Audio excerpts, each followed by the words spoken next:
Welcome to Math Plus, where math makes sense. This is a practice video. We're going to practice how to subtract mixed numbers with unlike denominators.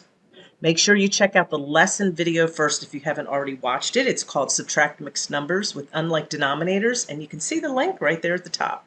We will be solving 3 different equations. I have everything set up for you. What you need to do is pause the video, solve the equation, make sure you simplify if you need to, and then come back and I'll go over it with you.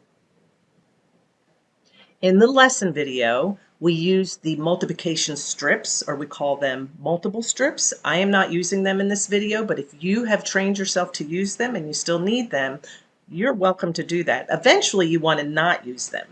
Also, if you don't know what I'm talking about or you need some, there is a link in the description where you can print off that multiplication chart and make some. And you'll see that in the lesson video how to use it. What we're going to do, we're going to look at each of our fractions and see if they're alike or unlike. We already know they're unlike because that's what this video is about, but you still want to be in the habit of doing that. We want to make these two denominators the same so that we can subtract. I prefer to set my subtraction and my addition up like this because it just makes less work, less writing. I already wrote out my multiples. Now, these are small, and honestly, I could do these in my head, and I think there are a few of you that figured it out too, but just for our friends who didn't know what the multiples were and they had to write them out, I have them over here on the side. Multiples of 2, 2, 4, 6, 8. Multiples of 3, 3, 6, 9. And right away we see that 6 is a common multiple. And again, some of you already knew that. Don't write your multiples out if you don't have to. We want to make each of these two fractions equivalent. I want 1/3 equivalent to a fraction that has a multiple of 6. 3 times 2 is 6, so I multiply the top. 1 times 2 is 2. 2 times 3 is 6. 3 times 1 is 3. So this is my new fraction. I'm going to subtract because they have common denominators. 3 minus 2 is 1, and I keep my denominator as 6. Now don't forget about your whole numbers over here. 8 minus 7 is 1. That is simplified. You do not have to do anything else. Did you get that answer? Tell me in the comments how you did. Equation number 2, solve the equation and simplify. Same thing, pause your video and take the time that you need. It's paused. Then come back and see how you did. The first thing we're going to do is check our denominators. Are they the same? Whenever I add or subtract, they have to be the same. They are not. So I need to write my multiples for each, and I have them written out over here. 8, 16, 24, 32. You're just skip counting. They're your multiples. And then we have our 6s, 6, 12, 18, 24, and 30. Do you see that common multiple?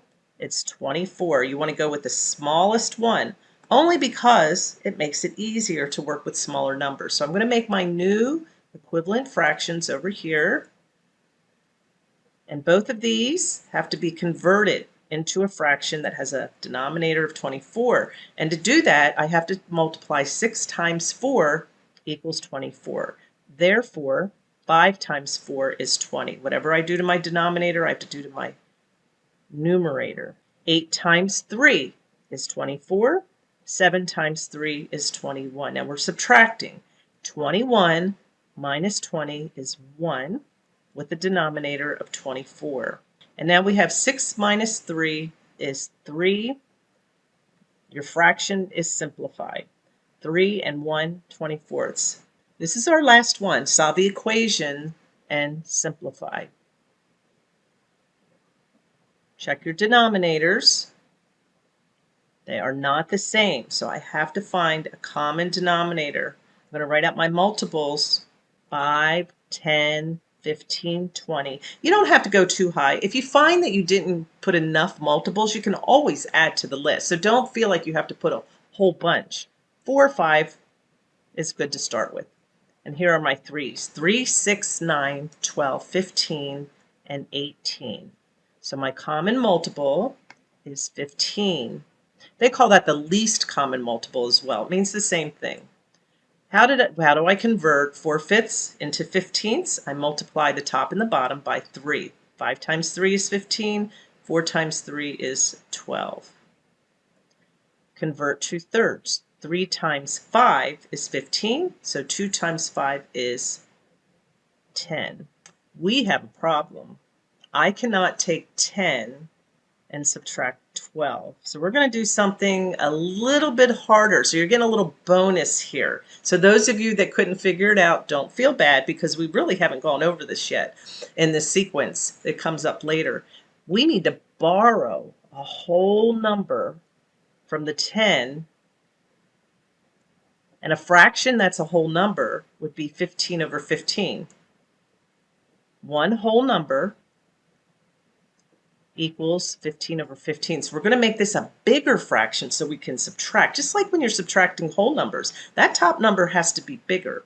So now I have 25 over 15, and we're going to subtract, I'm going to write it over here, 12 minus 15. 25 minus 12 is 13.